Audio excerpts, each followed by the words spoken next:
Voilà.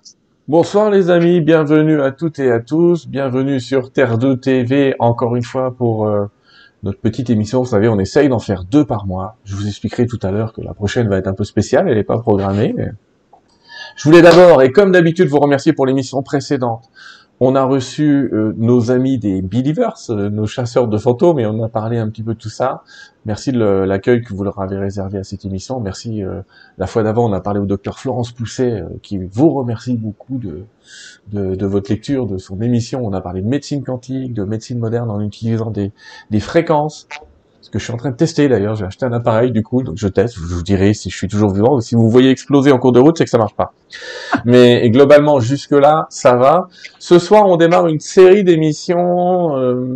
C'est un début, mais on n'a pas fini d'en parler parce que je suis en train de prendre d'ailleurs pas des contrats, mais des petites habitudes avec certains éditeurs qui parlent de développement personnel. Donc on démarre un petit peu dans le développement personnel, on démarre un petit peu dans le bien-être, et je suis très content de démarrer ça ce soir avec Pascal Piquet. Bonsoir Pascal. Eh bien, bonsoir, bonsoir à tout le monde. Et je suis très fière d'être le fer de lance du développement personnel, puisque tu as décidé de te lancer justement dans ce débat-là. Eh bien, je suis honorée. On a beaucoup parlé effectivement de spiritualité, de phénomènes étranges, sauf que si on ne développe pas le personnage, la personnalité, si on ne travaille pas cette personnalité, je dis pas qu'on va la traîner comme un boulet, mais ça peut être, ça peut faire perdre un petit peu de temps et d'espace. Et on va parler de ce temps et de cet espace qu'on se consacre. On a appelé l'émission ce soir de la dépendance affective au bonheur. J'ai mis un sous-titre qui est le titre d'un de tes livres, qui est le syndrome de Tarzan. Oui. On va reparler un petit peu de ton histoire. Juste avant de parler un petit peu de ton histoire, j'aimerais repréciser à nos amis que tu as écrit principalement 4 livres, qui 5. sont 5. Ah, il m'en manque un. Ben, le cinquième, il est récent, c'est pour ça. D'accord. Alors, le syndrome de Tarzan, qui est plus qu'un best-seller maintenant, qui a été vendu dans le monde entier, dans laquelle tu racontes ton histoire, on va en parler de ton histoire de dépendance affective, et on verra d'ailleurs pourquoi ça s'appelle le syndrome de Tarzan. Ça, c'est pour ceux qui m'ont écrit qu'on allait parler à Chita ou je ne sais pas quoi. On va voir un petit peu ce que c'est que ce phénomène de passer de liane en liane. Tu as écrit séduire pour une nuit ou charmer pour la vie. C'était un peu Oui. avant d'ailleurs, je crois. Tu as écrit gagner au jeu d'échecs amoureux. On parlera un petit peu tout à l'heure de ce roi ou de cette reine parce que tu utilises ça régulièrement dans ton langage. Et puis un des derniers, la jungle des comportements humains. J'aime bien le dessinateur, hein, franchement il s'en sort bien dans les éditions Béliveau, parce qu'effectivement tu fais le rapprochement en fait entre, j'allais dire, ces contacts entre humains et ces notions de dépendance, de jeu de pouvoir qui existent dans les différentes hiérarchies qu'on peut rencontrer. Il n'y a pas que la hiérarchie familiale, il y a aussi d'autres types de hiérarchies. On parlera tout Exact. à l'heure d'ailleurs de hiérarchie et de gens, on parlera de... mais il y a des noms comme ça, des petites définitions que vous allez entendre, desperado, etc. Vous allez entendre des mots un peu bizarres, mais on va les mettre en œuvre. Pascal, ma première question, déjà je te remercie effectivement d'introduire ce côté de développement personnel, mais ma première question va être, quand tu as écrit le syndrome de Tarzan, tu étais, j'allais dire, très impliqué dans ce phénomène de dépendance affective. Et j'aimerais que tu nous dises, ben, peut-être pas la genèse du bouquin, mais qu'est-ce qui t'a amené à te dire que ça serait bien de partager ton expérience? Eh bien, figure-toi que c'est très étrange parce que j'étais en cours de shiatsu, la manupuncture, et soudain, une seconde avant de déclarer que j'allais écrire un livre, je n'étais pas au courant. Ça m'est tombé dessus comme ça et j'ai regardé mes petits camarades étudiants en shiatsu. Puis je leur ai dit, je vais écrire un livre. Je m'en rappelle vraiment, là, c'est tellement présent. Je leur ai dit, je vais écrire un livre. Alors ils m'ont regardé en me disant, mais qu'est-ce que tu vas raconter dans ce livre? Je leur ai dit, je vais raconter mon histoire et même si ça n'aide qu'une seule personne, ben, ce sera déjà ça. Et le plus foudroyant, c'est que je leur ai dit, ça va s'appeler, j'ai fait ce geste, le syndrome de Tarzan. Je ne sais pas d'où ça venait. Est-ce que ça vient de l'intuition de quelque chose de plus grand que nous? J'en ai aucune espèce d'idée. Et j'ai commencé, je me souviens très bien, j'ai pris une feuille, un crayon à papier, et je savais qu'il y aurait 3 chapitres. Je ne savais pas du tout ce que j'allais mettre dedans. Mais ma croyance, Sylvain, c'est qu'on n'écrit pas tout seul. On est inspiré. une sorte d'écriture automatique. C'est pas moi qui vais te dire le contraire. On reçoit des informations et j'ai été capable de les décoder parce que j'avais vécu ce problème-là et parce que les informations que je recevais étaient cohérentes avec ce que j'avais vécu et ce que j'avais constaté. Et du coup, eh bien, j'ai écrit le syndrome de Tarzan en écriture automatique. Je pense que ceux qui croient écrire tout seul, ben, ils se trompent parce qu'on n'est pas tout seul. Voilà. C'est semi-automatique, C'est ça. Puis j'en sortais, donc je sortais du problème et j'avais compris que j'avais compris que j'avais un problème. Mais figure-toi que quand je décide d'écrire le livre, je ne sais pas quel est le problème. Je ne le sais pas. Je veux juste raconter mon histoire, mais sans plus. Et au fur et à mesure, quelqu'un m'a parlé de dépendance affective. En 2006, le web n'était pas si développé et quelqu'un m'a envoyé des informations qui étaient assez succinctes. Je les ai lues. Je ne me reconnaissais pas dans ce qui était indiqué, mais j'ai compris que c'était ça. Et j'ai tout axé sur ce problème-là, sur la dépendance affective. Et le syndrome de Tarzan, mais alors ça m'est sorti de nulle part. Et évidemment, c'est parce qu'on reste agrippé à une personne qui ne nous convient pas toute notre vie, ou on passe d'une liane à l'autre par peur de tomber dans le vide affectif. Et voilà. C'est la raison pour laquelle c'était titré comme ça et j'en avais assez d'entendre parler de dépendance affective. Je voulais imager, je voulais mettre un peu d'humour dans cette détresse et d'authenticité puisque j'y raconte ma vie. Et c'est comme ça que c'est moi qui ai fait dessiner mes couvertures. Mes pages de couverture, c'est moi qui les ai fait dessiner. Béliveau Éditeur m'a laissé cette latitude. Donc c'était très important de voir une personne agrippée, terrifiée, et l'autre qui passe d'une liane à l'autre, essayant d'attraper l'autre liane avec les orteils. C'était assez symbolique. Et puis, ça décrit effectivement ma vie, mais ça aide aussi à comprendre la problématique. Il y a des techniques dedans qui permettent aux gens d'être plus éveillés sur ce sujet-là, d'apprendre à se connaître. J'ai fait de la PNL, hein, je suis post-maître en PNL, donc PNL, hypnose, tout ça on le retrouve dans le livre pour guider les personnes vers un monde meilleur, parce que c'est le sujet d'aujourd'hui, n'est-ce pas? Oui, absolument. On va parler de ça dans divers points et aspects. Et la couverture, elle est intéressante du syndrome de Tarzan parce que tu montres un homme et une femme. Donc déjà, de base, première question qu'on te pose souvent, c'est est-ce que les femmes sont plus concernées que les hommes? Eh ben non, on est assez égalitaire, on le vit de manière un peu différente, mais il y a quand même une espèce d'égalité, là tout le monde a gagné. Pour revenir à toi et à ton histoire, est-ce que tu veux nous la raconter? Qu'est-ce qui fait que tu as sauté de branche en branche pour synthétiser, je dirais que la dépendance affective te fait tomber de Monsieur A à Monsieur A' finalement. En fait, ça va se traduire de plusieurs façons. Il y a des personnes qui vont obligatoirement passer d'une conquête à l'autre parce qu'ils ont terriblement peur du vide affectif. Et il y en a d'autres qui peuvent rester célibataires, mais dès qu'ils s'attrapent, dès qu'ils accrochent une liane, eh bien, ils vont s'y soumettre. Ou ils vont soumettre la personne, ou ils vont s'y soumettre. Moi, dans la première vie, dans ma première partie de vie affective, j'étais un trou noir affectif, c'est-à-dire celui qui prend tout et qui n'a aucun égard pour l'autre. Parce que je n'avais pas de sentiment pour les hommes et je butinais à droite à gauche et je n'avais aucun égard pour eux, je ne savais même pas que je pouvais les piétiner. Et dans la deuxième partie de ma vie, grâce à 2 conjoints maltraitants, entre guillemets, eh bien, je me suis reconnectée à mes émotions et je suis devenue desperado, celui qui donne tout. Donc le desperado, c'est celui qui donne tout dans l'espoir désespéré d'acheter l'amour. Et il tombe forcément sur quelqu'un qui prend tout et qui ne lui rendra rien ou très peu. Donc j'ai commencé ma vie affective en tant que séductrice, tout allait bien. Et puis un beau jour, je suis tombée sur le père de ma fille qui était, on va dire, plus trop nord affectif que moi. J'ai basculé dans le desperado et j'ai voulu le sauver. J'ai voulu faire son bonheur malgré lui. Et enceinte, je venais de me marier, je suis tombée enceinte le matin de la nuit de noces et il a commencé à me tromper.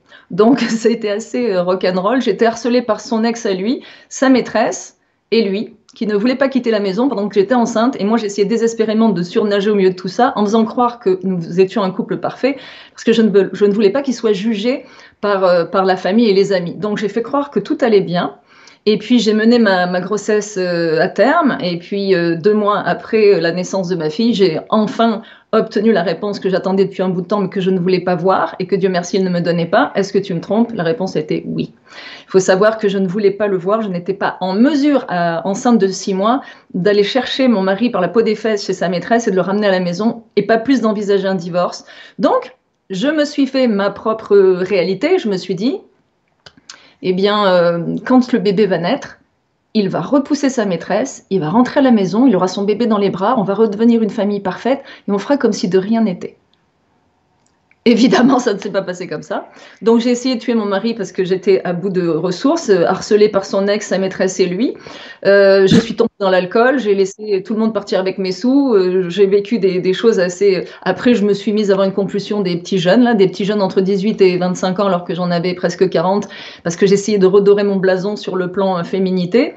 Et puis, je suis tombée sur un de 15 ans de moins que moi, et évidemment. Je l'ai emmené ici au Québec avec ma fille. Et puis ici, j'ai dû m'en débarrasser par la force des baïonnettes. Violence conjugale dans les deux cas. Avec mon mari, c'est moi qui attaquais. Il se contentait d'essayer de me maîtriser. Mais avec le deuxième, ça faisait un match équitable. On se tapait dessus les deux. Et j'ai, entre-temps, eu la chance de travailler sur moi de façon à comprendre que j'avais vraiment un problème et qu'il était temps d'arrêter tout ça. Parce que j'avais très peur de tuer le deuxième. Et à travers ça, je me suis retrouvée dans des dettes épouvantables. Plus de travail, plus d'amis, dans un pays que je connaissais pas, des dettes par-dessus la tête. Il n'y avait plus rien qui tenait debout, même pas moi. J'étais à genoux par terre, anxiété généralisée. C'était la 3e fois que je tombais à genoux. Donc 2 dépressions, un burn-out. Et là, je me suis dit, OK, là, je suis en train de crever. Tu sais, Sylvain, c'est souvent l'orgueil qui nous empêche d'aller chercher de l'aide. J'étais très orgueilleuse. Moi, j'étais du style, même pas mal, je me débrouille toute seule, besoin de personne. Mais quand je me suis retrouvée à genoux par terre, là, j'avais besoin de quelqu'un. Je me suis tournée vers le shiatsu et à la suite de toutes ces péripéties, eh bien, j'ai commencé à écrire mon livre, Le syndrome de Tarzan, avec humour et authenticité, mais on peut dire qu'il gifle de temps en temps. Il gifle un petit peu, donc tu nous racontes cette histoire, mais on est typiquement dans la dépendance affective, donc on va parler de tes lianes à toi d'abord avant de parler de celles des autres. Et comment t'as analysé le fait de passer du premier au deuxième? J'allais presque dire que tu m'arrêtes si je fais une caricature, mais en gros, on quitte un personnage A discordant, on trouve un personnage B qu'on trouve merveilleux, et 6 mois plus tard, on se dit il est pas si merveilleux que ça. Non, il est pire. Donc c'est souvent ce genre de phénomène qui arrive dans l'indépendance affective où on idéalise la relation suivante et au final on a cherché la même. Oui, mais une pire, parce que à chaque échec amoureux, une partie de ta confiance s'effiloche. Donc un échec, ta confiance diminue, un autre échec, ta confiance diminue encore, un autre échec, ta confiance diminue encore, et plus ta confiance diminue, plus tu attires des grands prédateurs. C'est une réalité. Tu penses bien que la lionne, elle va pas courir après la gazelle qui est la championne du monde de vitesse. Elle va courir après la plus faible, la plus blessée, la plus jeune, la plus malade. Et plus on est affecté, plus on perd confiance en soi, plus on attire des grands prédateurs. C'est-à-dire que le desperado va avoir de moins en moins confiance en lui et va tomber sur des trous noirs de plus en plus agressifs et violents. Dans mon cas, j'étais capable de rester seule. J'étais tout à fait capable de rester célibataire. Mais dès que j'ai eu la première lionne, mon mari, j'ai voulu faire son bonheur, je me suis cassé les dents. J'en ai trouvé un autre, donc mon mari 10 ans de plus que moi, le deuxième 15 ans de moins que moi. J'ai voulu faire son bonheur aussi.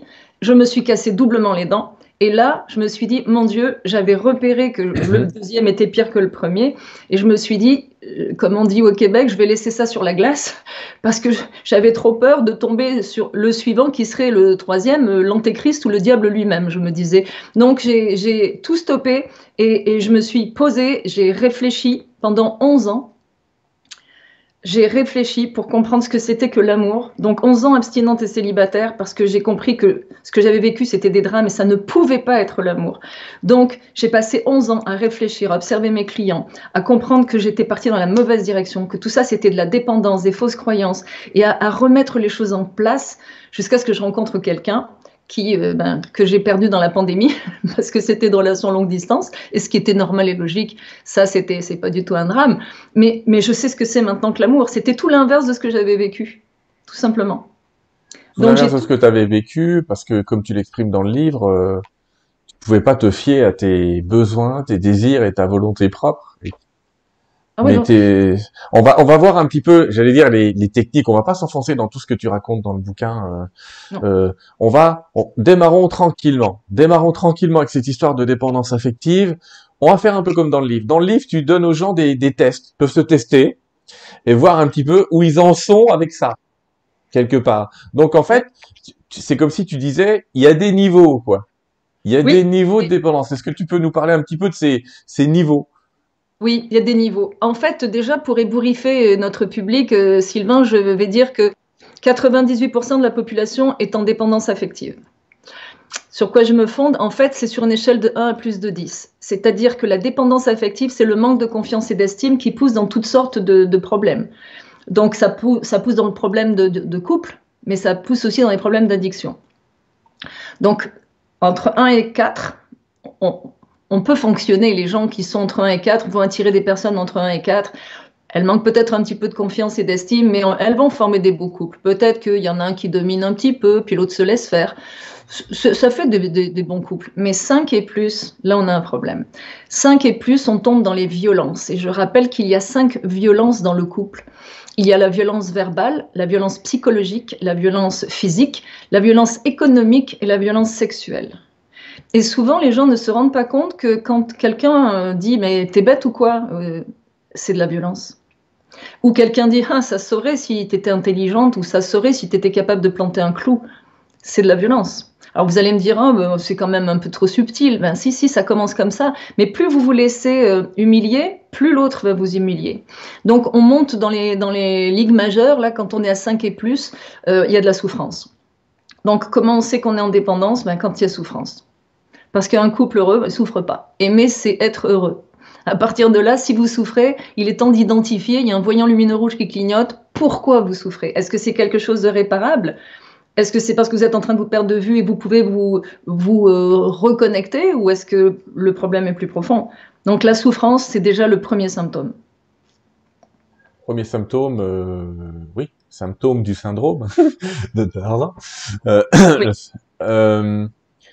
Alors, on explique quand même que tu viens de parler de 1 à 10 et que pour arriver à ça, il y a tout un questionnaire. Effectivement, dans le livre, on va pas reprendre les éléments du questionnaire. Mais chacun verra. En fait, moi, quand mes clients me demandent « mais à combien tu crois que je me situe ?» Je dis « je sais pas, c'est à toi de me le dire. » J'en sais rien. C'est déjà une introspection que de se demander à combien on se situe. Mais quand on est malheureux, qu'on souffre, ou qu'on est humilié, ou qu'on est frappé, ou qu'on est détroussé, ou quelque autre horreur, il y a un problème, on n'est pas avec la bonne personne. C'est pas possible. C'est bien que tu parles aussi de niveau, parce qu'il y a aussi des gens qui ont tendance à amplifier le niveau de l'autre aussi. Alors je vais te dire à quoi je pense. Moi mais tu as les mêmes, hein. On a les mêmes, comme dirait l'autre. Mais systématiquement, quand j'ai une femme qui est pas heureuse avec son mari, j'entends tout de suite: ah oui, mais mon mari est un manipulateur pervers narcissique. Et allez hop, on le met directement dans la case des méchants.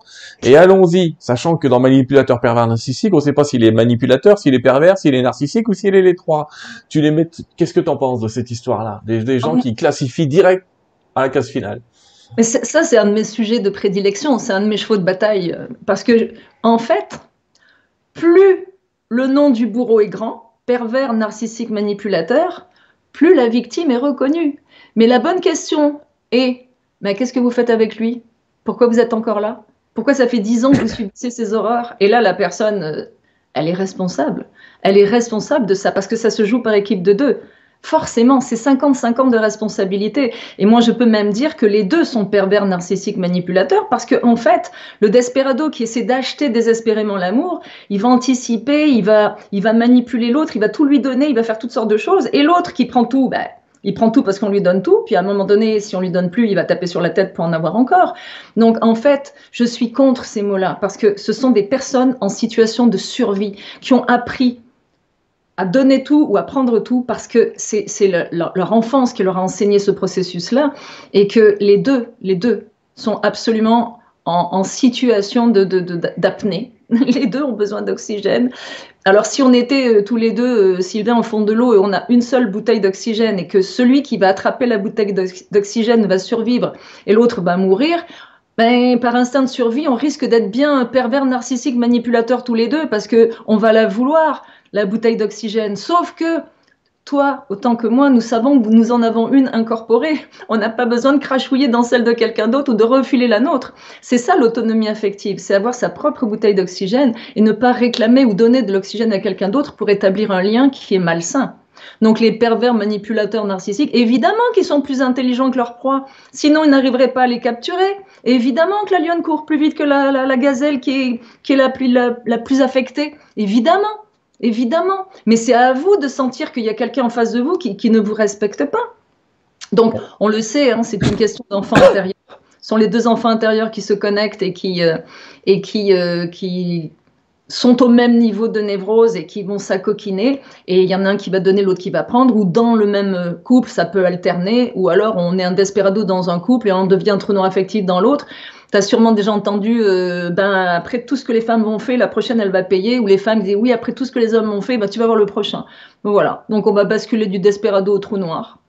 Moi, j'ai basculé du trou noir au desperado, mais merci, merci, merci. Je les remercie, ces deux conjoints-là, que j'ai appelés Jules et Jim dans mon livre, par égard pour Jeanne Moreau, pour le film Jules et Jim. Mais je les remercie tellement, parce que grâce à eux, je me suis reconnectée à mes émotions. Parce que je m'en étais déconnectée au fil du temps, dans mon enfance. À un moment donné, pour arrêter de souffrir, j'ai arrêté de ressentir. Et grâce à eux, je me suis mise à ressentir à nouveau. Et j'avais l'impression d'être branchée sur du 220 là. Ça giflait. Hein. On va voir tout à l'heure la notion, pardon, je t'interromps, mais la notion du pouvoir qu'on donne à l'autre et qui est importante. Mais je vais revenir quand même sur une petite phrase que tu as dit tout à l'heure. Tu as dit les modèles de l'enfance. Oui. Ah, là, ça fait tilt dans ma tête. T'en parles dans le livre. Alors, franchement, les mecs, enfin, messieurs, dames, entre guillemets, je vous invite à nouveau à aller lire, piocher dans les cadres, parce qu'il y a des données un peu dans les cadres. Des fois, ça se répète, mais il y a des choses différentes, donc c'est bien. Et puis alors, ce qu'il y a de bien, c'est que c'est facile à lire. Les livres sont faciles à lire. Ça veut pas dire qu'il y a rien dedans, hein. Ça veut dire que c'est facile à lire. J'insiste, hein, parce que des fois, on me dit...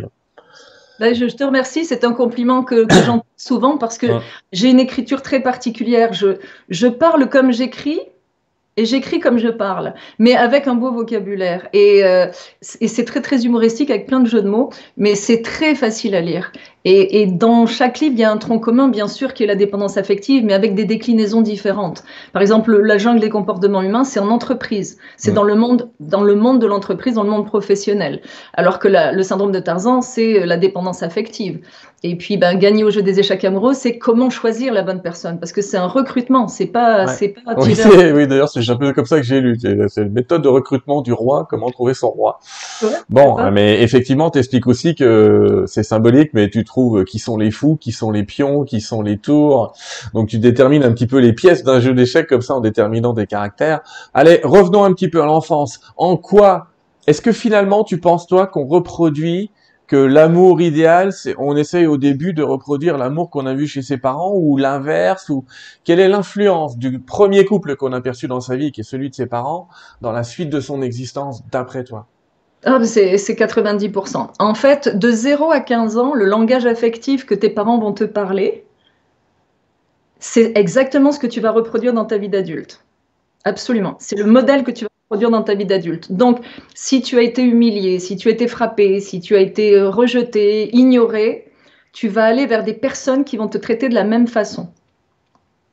Alors, ce qui est intéressant, c'est que suivant comment ta confiance va se développer. La confiance peut se développer à l'école, par exemple. Pas du tout dans la famille où on est maltraité, mais à l'école. Et là, on va voir des personnes qui vont avoir un parcours académique très, très, très puissant et qui vont entrer dans un modèle professionnel très puissant aussi. Ils vont être des leaders, mais dans leur vie affective, des catastrophes. T'en as d'autres, dans leur vie affective, ça va aller, mais dans leur vie professionnelle, une catastrophe. T'en as d'autres qui vont avoir une vie affective correcte, mais pas d'amis. Ou des amis, mais pas une vie affective correcte. Tout ça va prendre ses racines dans les programmations qu'on aura eues de la conception jusqu'à aujourd'hui, qui sont générées par les gens qui nous ont encadrés et les événements qui nous sont arrivés, qui nous ont donné une perception de nous-mêmes et du monde. Donc la personne qui a été rejetée, qui a été bafouée, parfois, et c'est pas utile d'avoir vécu de grands drames, mais des parents qui étaient absents. Ils étaient là, mais pas vraiment. J'appelle ça les parents hologrammes. Ils sont là, mais il n'y a pas d'interaction avec eux parce que pris par leur vie professionnelle ou pris par d'autres choses, l'enfant court après, mais n'a jamais de reconnaissance de ses parents. Parce que tout repose là-dessus. Reconnaissance, affection et protection. Si les enfants ne sont pas nourris de ces trois critères-là, on part handicapé. On part complètement bancal et brinque-ballant et on va essayer de se rattraper, mais en allant d'échec en échec, on va amplifier le problème. C'est ça qui est fou. Parce que le cerveau est fait comme ça. Le cerveau va être marqué par ce qui le frappe le plus. Et ce qui frappe le plus, c'est la douleur et la souffrance, pas le bonheur. Ouais. Résultat des cours sur un plan pratique, s'il y a 100 personnes qui vous disent que vous êtes quelqu'un de formidable et une qui vous critique, vous allez croire celle qui vous critique. Parce qu'au fond de vous, vous ne croyez pas les 100 personnes qui vous ont encensé. Alors que si vous êtes bien avec vous-même et que vous êtes confiant, eh bien la personne qui vous critique, ça n'a aucune importance, elle a son avis, mais pas sous votre nez, hein. Il faut qu'elle retourne sur sa planète, mais pas qu'elle vous le dise dans votre planète à vous, parce que s'il est insultant, on va plutôt s'en débarrasser. Mais on va accorder du crédit à la seule personne qui va rebondir sur notre souffrance, alors qu'il y en a 100, 1000, 5000 qui vont nous encenser. Regarde les vedettes télé ou chanteurs, ou peu importe. Dès qu'ils ont une seule critique, ils sont complètement abasourdis, dévastés, humiliés, alors que on ne peut pas plaire à tout le monde. Hein. Ça m'a fait ça, mais même moi, ça m'a fait ça au début, j'allais dire des trucs où quand je lisais une critique, j'étais à deux doigts de renverser la baraque, de tout mettre à l'envers, de tout changer, de me dire je suis pas à ma place, ou des choses comme ça. Évidemment que ça arrive. Et justement, il y a cette question de, mais d'où elle vient, d'après toi, cette croyance de on peut plaire à tout le monde. On sait que c'est faux, on sait que la phrase c'est on ne peut pas plaire à tout le monde, mais est-ce que c'est caractéristique des dépendants affectifs? Est-ce qu'on est programmé comme ça? Ou est-ce que c'est religieux même parfois? Parce qu'il y a des dépendances religieuses là-dedans. Qui sait, aimez-vous les uns les autres. On a l'impression que si les gens vous aiment pas, on n'est pas chrétien. Enfin, tu vois ce que je veux dire? Il y a tout un tas de sources. La phrase, en fait, on ne peut pas plaire à tout le monde, mais c'est parce qu'on veut pas plaire à tout le monde. C'est parce qu'on veut plaire à tout le monde, mais on ne peut pas. C'est impossible parce que nous, tout le monde ne nous plaît pas. Donc pourquoi est-ce qu'on pourrait plaire à tout le monde? Ça n'a pas de sens. C'est pas possible. Et la seule personne à laquelle il faut plaire, c'est soi-même. C'est ce que disait Sacha Guitry. Vouloir plaire à tout le monde, c'est vouloir plaire à n'importe qui. Est-ce que vous voulez plaire à n'importe qui? Pas moi. Moi, je veux me plaire à moi et qui même me suivent. Peu importe. Bon, peu importe. Et là, on retombe dans la question que j'avais dit tout à l'heure, c'est dans la dépendance affective, il y a cette notion de à qui je donne le pouvoir de me rendre malheureux. Est-ce que l'amour, c'est... L'amour, non, tu l'as défini tout à l'heure différemment, mais finalement, l'amour d'un dépendant affectif, c'est je décide qui va me rendre heureux et je décide qui va me rendre malheureux. Enfin, tu vois ce que je veux dire dans cette question-là? C'est surtout la belle en détresse pour un homme. Comme je vais la sauver, elle va m'aimer, hein, Superman. D'ailleurs, entre nous, les super-héros, ne le dis à personne, mais je pense qu'ils sont tous puceaux, parce que je vois pas, j'en ai jamais vu un avoir une relation sexuelle, ils sont tout le temps en train de courir à travers le monde pour sauver quelque chose. Batman, Superman, tous les man là, ils sont tout le temps en train de courir à travers le monde. Ouais. Les embrasser une actrice, mais c'est tout, hein, et voilà. Donc les super-héros en général, ça marche pas, ils peuvent pas fonder un couple, parce que qu'est-ce qu'ils vont faire? Et n'ayant pas confiance en eux, ils vont aller chercher une belle en détresse. La belle en détresse, ils vont la sauver, ils vont lui faire une vie de princesse, mais elle restera pas, elle va s'en aller parce qu'elle a été habituée à être maltraitée. Donc un homme qui sort une belle en détresse des griffes d'un autre homme qui l'a maltraité, eh bien il est abasourdi aussi quand il se rend compte qu'elle retourne avec celui-là ou avec un pire que lui. Mais c'est parce que c'est le langage affectif qu'elle a appris. Donc moi ce que je dis, c'est les belles en détresse et les beaux ténébreux qui souffrent, laissez-les sur le bord de la route. Il y a des dépanneuses pour ça. Elles ont besoin d'un bon coaching ou d'une bonne psychothérapie. Mais on se dit, comme je suis moche, je vais sauver une belle, et comme je vais la sauver, elle va m'aimer, et comme ça, on va former un couple. Mais ça ne marche pas. Moi, j'ai voulu sauver mes deux beaux ténébreux en détresse aussi, là, et je me suis cassé les dents. Ma mère disait tout le temps que je valais rien, je valais rien, que je ne savais rien faire de mes 10 doigts. Bon, moi, je me suis dit, je croise un moins que rien. Ah, si je remonte un moins que rien, alors que moi, je ne vaux rien, je prends de la valeur parce que je vais sauver un moins que rien alors que je vaux rien. Et un moins que rien, c'est pas grand-chose. Bon. Et ben c'est ça. Et ben j'ai coulé avec les 2 fois. J'ai coulé avec parce que il y a une règle mathématique très simple. 1 moins 1 égale 0. L'amour, c'est 1 plus 1 égale 2. Une personne heureuse plus une personne heureuse égale un couple heureux. 1 moins 1 égale 0. Évidemment, une personne heureuse moins une personne malheureuse, ça va faire 0. Et alors, moins 1, ça fait moins 2. Alors là, on coule 2 fois plus vite. Tout va bien. Là, on s'entend bien, on coule à fond. Là. Mais effectivement, c'est toujours de comprendre ce qu'est l'amour. Qu'est-ce que l'amour? Laissons 3 secondes au public en leur demandant, à votre avis, qu'est-ce que c'est l'amour? Ils courent après quelque chose, ils ne savent même pas ce que c'est. Moi aussi, je courais après ça, mais je ne savais même pas ce que c'était. Je courais après quoi? J'ai identifié la névrose comme de l'amour et je suis partie dans la mauvaise direction. Moi, l'amour, pour que vous le mémorisiez, je l'appelle le crack. C-R-A-C. Alors je dis en boutade, pas crac-crac, crac. Le C, c'est confiance. Confiance en soi, que l'autre ait confiance en lui et réciproquement. Le R, c'est respect. Respect de soi et respect de l'autre. Réciproquement. Le A, c'est admiration. Très important d'admirer la personne à laquelle vous êtes. Donc, quand vous le traitez de pervers narcissique manipulateur, on s'entend que vous ne l'admirez pas. Donc, il faut admirer. C'est le miroir, c'est notre miroir. On est les premiers, quand on entend qu'une vedette s'est mise en couple, on est les premiers à être curieux à regarder la tête de la personne avec laquelle la vedette s'est mise en couple.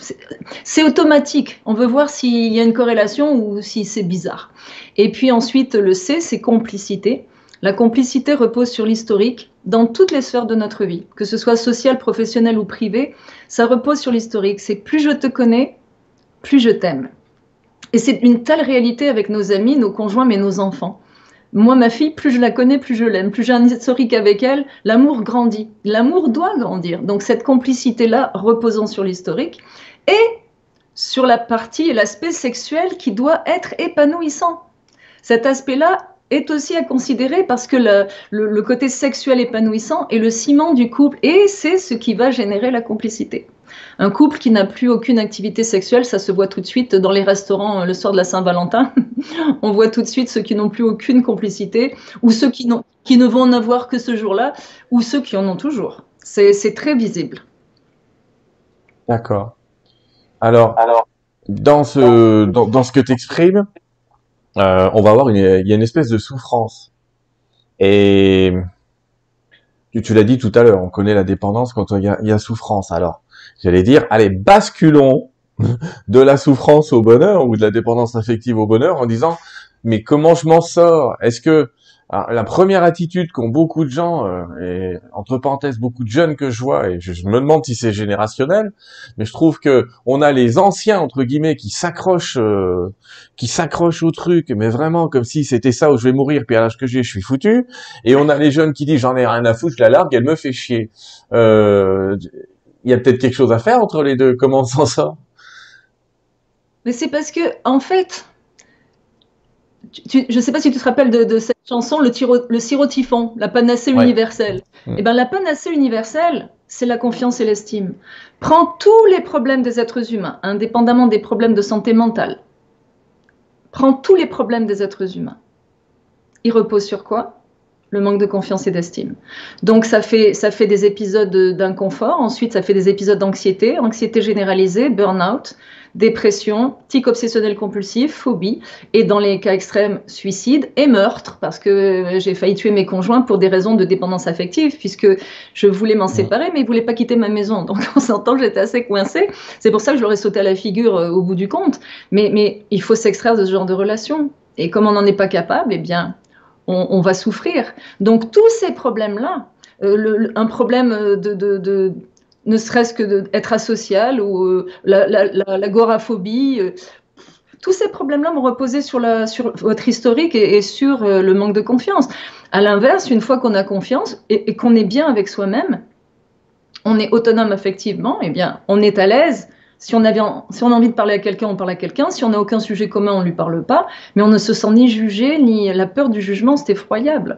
La majorité des gens ont peur du jugement. Alors que chacun peut avoir son opinion, mais le jugement, c'est très rare que les gens n'en aient pas peur. Personnellement, je laisse à chacun le droit de penser ce qu'il veut de moi, mais ça n'a pas d'importance. Être inféodé aux autres, c'est extraordinaire. Avoir peur du jugement des autres. Il y a des philosophies qui vont te dire qu'on est tous des dépendants affectifs, mais je m'inscris en faux. C'est pas vrai. C'est pas vrai. L'être humain est fait pour vivre en société. Oui. En famille, en couple, oui. Mais pas en n'importe quel prix. Des personnes qui ont décidé d'être ermites ne meurent pas instantanément parce qu'ils sont séparés des autres. C'est faux. Donc, du fait qu'on est en dépendance, on va s'acoquiner à n'importe qui, à n'importe quoi, du moment qu'on a quelque chose à côté de soi. Et évidemment, c'est la différence entre le besoin et le plaisir. Si je suis dans le besoin, je suis dans la dépendance et automatiquement dans la soumission. Une personne dépendante de la drogue ou de l'alcool, elle va être dans la soumission. On sait que souvent, on va prendre le cas d'une femme qui est droguée et qui n'a plus d'argent, va accorder des faveurs sexuelles à son dealer alors qu'elle n'a plus aucun respect pour son corps. Tout ce qu'elle veut, c'est sa drogue. Tout est possible. Elle acceptera tout parce qu'elle veut sa drogue. Donc, il faut comprendre que ça peut aller jusque-là. On voit des femmes qui se sont prostituées parce que l'homme s'occupait d'elles alors que personne ne les avait jamais prises en compte. Et elles se sont attachées à cet homme-là parce que c'est le seul être humain qui s'est occupé d'elles. Donc, du coup, elles lui doivent tout. La dépendance, c'est dramatique, c'est effroyable. C'est quelque chose d'effroyable. Et ça fait mal, ça fait terriblement mal. C'est ce vide qu'on ressent à l'intérieur, qu'on essaie de remplir par n'importe quoi et n'importe qui, que ce soit des compulsions ou des personnes, et on va être complètement esclave. Donc ça, c'est le besoin. Et en contrepartie, si on est dans le plaisir, eh bien, quand on n'y est plus dans le plaisir, on se retire. Alors qu'avec le besoin, on ne peut pas se retirer. C'est comme une chatière, on ne peut plus reculer, on est coincé. Voilà pourquoi il faut être autonome, être dans le plaisir. Parce que le plaisir, c'est la liberté et l'autonomie. Mais si je suis dans le besoin, je suis cuite. Bon. C'est évident. Je tombe sur une vieille phrase que je te répète de temps en temps en disant le couple, c'est la cerise sur le gâteau et c'est pas le gâteau sur la cerise. Donc ça tient pas.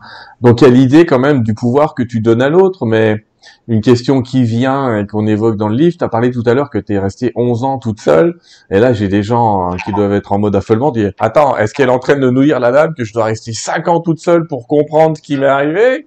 Tu leur dis quoi à toutes ces femmes qui sont en train de s'affoler? Et hommes, il y en a contacter parce qu'elle piquait.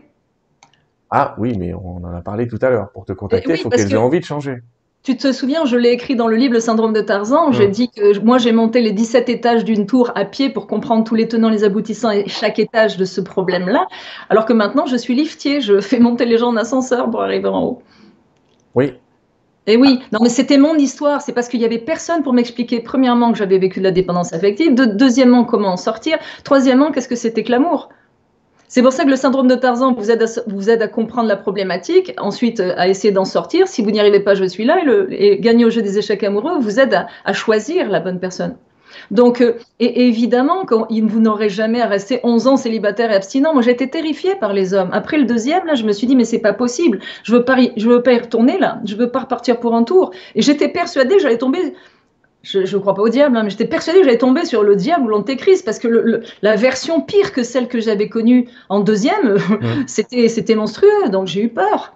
Et c'est une réaction de survie instinctive et normale de se retirer du jeu pour se dire, mon Dieu, mais je ne veux pas repasser dans une moulinette encore pire que les deux autres. Donc on devient des indépendants affectifs, le temps de comprendre ce qui s'est passé, le temps de développer la confiance et l'estime, pour ensuite se remettre... sur le marché, je dirais. Mais c'est ce qui m'est arrivé. Après, j'ai compris ce que c'était que l'amour. Et je voulais le croiser. Et je savais que je le croiserais. Parce que j'étais rassurée. J'étais rassurée parce que un candidat s'est présenté. J'ai détecté qu'il avait un problème. Mon détecteur de névrosé s'est mis en branle. Et j'ai compris que maintenant, j'étais capable de les repérer. Et à partir de là, j'ai rencontré quelqu'un. Mais quel soulagement de savoir que j'étais capable de les repérer. Parce que c'est ça, après, on a peur de retomber dans les filets d'un autre prédateur. Sauf que je vais vous enseigner à les repérer. Et une fois que vous les avez repérés, vous voyez toutes les ficelles. En fait, on enlève les lunettes de dépendance affective et là, on voit les gens équilibrés. Mais si on garde les lunettes de dépendance affective, on ne voit que les dépendants affectifs qu'on va attirer. Parce que la bonne nouvelle à travers tout ça, c'est que le dénominateur commun entre tous les névrosés ou toutes les névrosées que vous avez attirés, c'est vous. Alors, le mot névrosé, c'est pas une grossièreté. Hein. Une névrose, c'est un trouble du comportement. Donc, la dépendance affective est un trouble du comportement. Mais la bonne nouvelle, c'est que si vous changez, vous allez changer le genre de personne que vous allez attirer.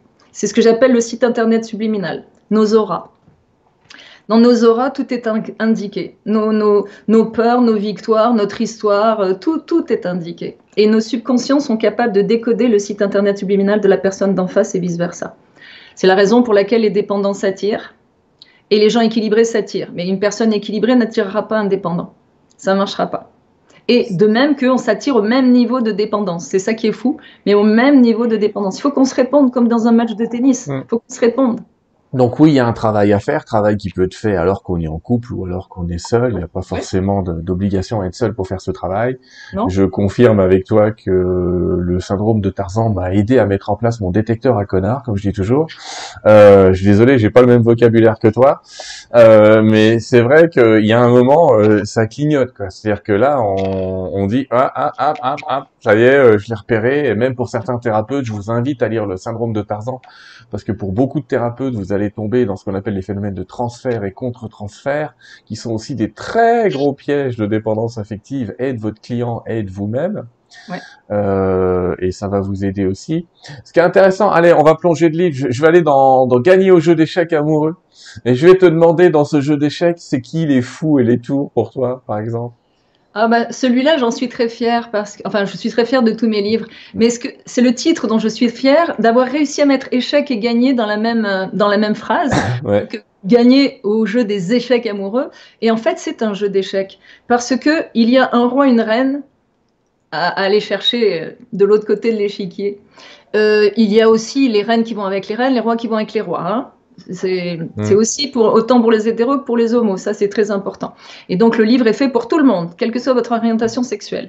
Mais c'est d'écarter les pions, donc ceux qui se laissent dominer, d'écarter les fous, ça part de soi, hein, les fous, et d'écarter les mauvais tours, donc les tours, et d'écarter les cavaleurs, les cavaliers. Mais une fois que vous avez écarté toute cette population et vous vous rendez compte que vous êtes abonné aux cavaleurs, vous êtes abonné aux menteurs, qui sont les mauvais tours, vous êtes abonné aux dominés, les pions, vous allez avoir un abonnement et une succession de personnes qui se ressemblent beaucoup. Mais l'objectif, c'est d'être un roi ou une reine soi-même, donc autonome affectivement, pour attirer et rencontrer un roi ou une reine. Donc il faut éliminer toutes les pièces de l'échiquier pour aller vers le roi ou vers la reine qui nous est destiné. Voilà, c'est ça. C'est aussi simple que ça. En fait, il faut jeter les pions, les fous, les tours, les cavaliers. Il faut garder les rois et les reines. Ouais, quand tu dis c'est si simple que ça, on se rappelle aussi pour ceux qui savent jouer aux échecs que le roi et la reine sont les pièces uniques et que des pions il y en a plus, des fous il y en a au moins deux, des tours au moins deux, mais des rois et des reines il y en a qu'une. Ah ben c'est ça. En général, quand on a trouvé son roi ou sa reine, c'est rare qu'on aille en chercher un autre. Moi, je Oui. crois profondément en la fidélité de l'être humain. Donc, je sais que quand on est parfaitement comblé à 100% par quelqu'un, bien les autres se transforment en lampadaires. Et c'est logique. Et c'est logique. Parce que si on aime la maison qu'on habite, on va pas aller en acheter une autre. Si on aime la voiture qu'on a, on va pas aller en acheter une autre. Si on aime le job qu'on a, on va pas aller en chercher un autre. Donc, c'est assez évident que quand on a trouvé son roi ou sa reine, eh bien, on est comblé. Et la fidélité et le travail sur soi s'arrête pas quand on est en couple, parce que t'as des gens aussi qui quittent la dépendance affective, et quand ils se remettent en couple, on va dire, ils retrouvent leurs vieux réflexes. Faut être capable d'analyser aussi, de se dire, ah, je replonge, quoi. Il y a ce C'est moment ça. où on croit qu'on a réussi, et on replonge.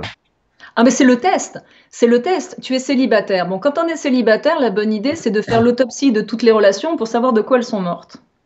Elles sont mortes de dépendance affective. Donc là, on comprend qu'il faut développer la confiance et l'estime. Et ensuite, le test ultime, c'est de se remettre en couple. D'abord, on est testé par des névrosés pour savoir si le détecteur fonctionne. On a besoin de le savoir. On a besoin de le savoir. Et quand on sait qu'il fonctionne, là, on est à l'aise, on peut entrer en relation. Mais surtout, on sait qu'on va être dans le plaisir. Et si on n'y est pas, on sait qu'on a la capacité d'en sortir. Le problème, c'est le piège. C'est de se dire, ah ben non, j'arrive plus à sortir de cette relation, ou de ne pas identifier les voyants lumineux rouges qui clignotent sur le tableau de bord au départ, ou alors de ne pas les voir. Mais là, j'ai un client qui m'a confié hier qu'il avait vu les voyants lumineux rouges dès le départ, mais elle était tellement jolie. Il y est allé quand même. Donc, la sagesse, c'est dès qu'il y a un voyant lumineux rouge qui clignote, du style un des moteurs va tomber en plein vol, hein, si vous êtes dans un avion, ben, je vous conseille de ne pas décoller. Il y a des petits voyants, il y a des petits voyants qui sont pas rouges, qui peuvent être orange, et aller valider si la personne vous correspond vraiment. Mais quand le voyant lumineux est rouge, vous tentez le coup, mais de toute façon, ça marchera pas. Faut pas C'est s'en pas moi qui ai vouloir. inventé. Faut Non, pas mais s'en c'est, vouloir. Moi voilà. aussi, hein, ça m'arrivait j'allais Oui. dire, de voler dans des avions qui avaient pas de chauffeur, qui avaient pas de pilote.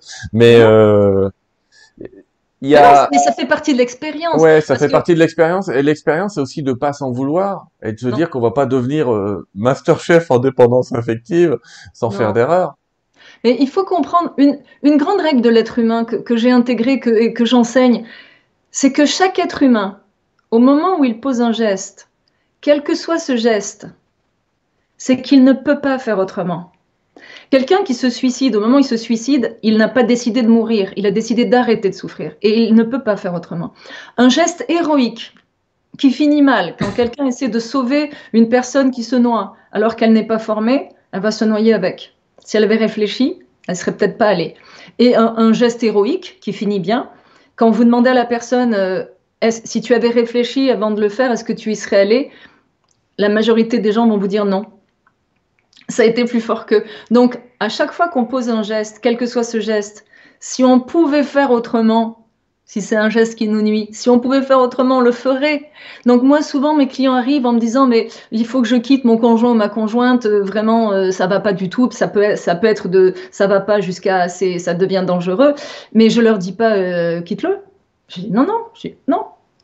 On va travailler à renforcer ta confiance et ton estime. Et quand tu seras persuadé intimement, à 100%, que tu dois quitter cette personne, alors tu la quitteras. Elle va être notre baromètre, c'est ton meilleur entraîneur. Et cette personne est soulagée instantanément de comprendre que je ne vais pas lui dire mais non, quitte-le. Mais bien sûr que non, je sais qu'elle ne peut pas. Je me souviens d'une cliente qui m'avait fait rire. Elle était allée voir une thérapeute et puis elle explique le problème qu'elle a avec son mari, un mari humiliant et pas amusant du tout.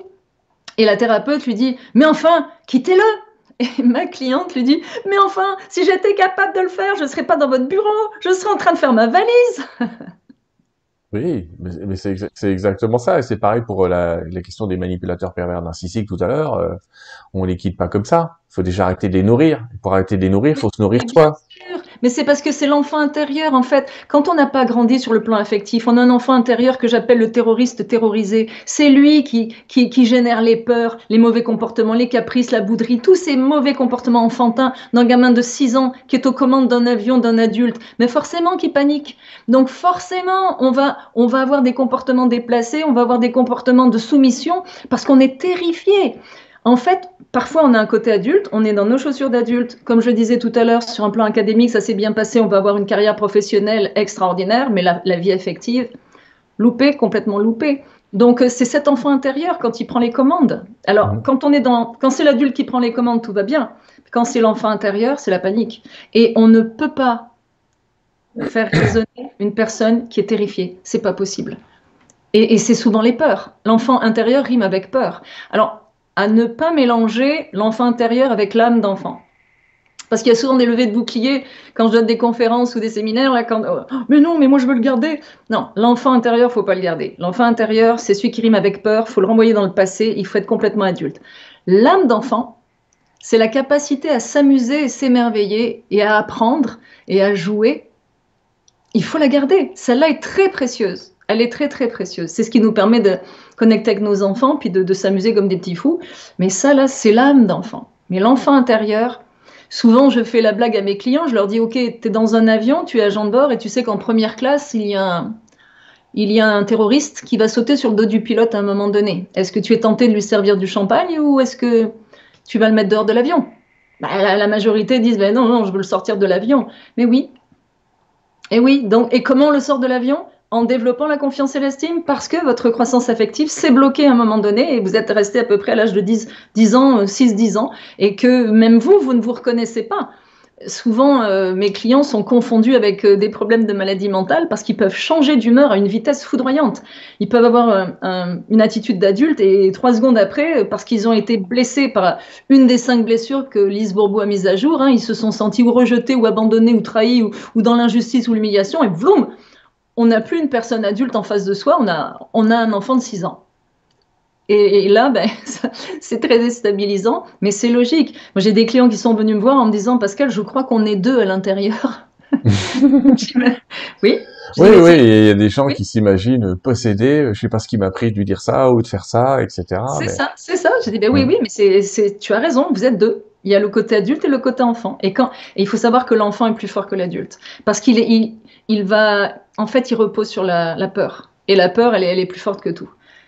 D'ailleurs, mes clients, je leur dis, attention, le premier qui a peur a perdu. dans quelque relation que ce soit, le premier qui a peur a perdu. Donc si vous avez peur de perdre l'autre, vous êtes foutu, il va prendre le dessus. Parce que dans un couple en déséquilibre affectif, il y en a toujours un qui domine. Il y a un dominateur et un dominé, toujours. Alors que dans un couple équilibré, ce sont deux personnes qui sont autonomes et il n'y a personne qui domine personne. Mais dans un couple déséquilibré, il y en a forcément un qui domine. Et le pire là-dedans, c'est que plus l'autre domine, plus l'autre se laisse dominer. Et plus l'autre se laisse dominer, plus celui qui domine le méprise. Et plus il le méprise, plus il l'humilie, plus l'autre se laisse dominer. C'est la même chose dans la violence conjugale. Quand il y en a un qui frappe l'autre, il le frappe, l'autre se soumet. Plus il se soumet, plus celui-là le méprise, plus il le frappe. Plus il le frappe, plus celui-là se soumet, plus celui-là le méprise, plus il le frappe. Et ça finit mal. Ça finit mal. C'est évident. Et parce que, en fait, c'est une histoire que j'aime beaucoup raconter parce que c'est une histoire vraie. C'est l'histoire du boa. C'est une femme qui avait acheté un boa, mais qui n'était pas très long. À l'origine, il n'était pas trop long. C'est un jeune boa. Et puis, elle l'a gardé je ne sais pas combien d'années. Et la particularité de cette dame, c'est qu'elle dormait avec. Chacun fera ce qu'il veut avec son boa.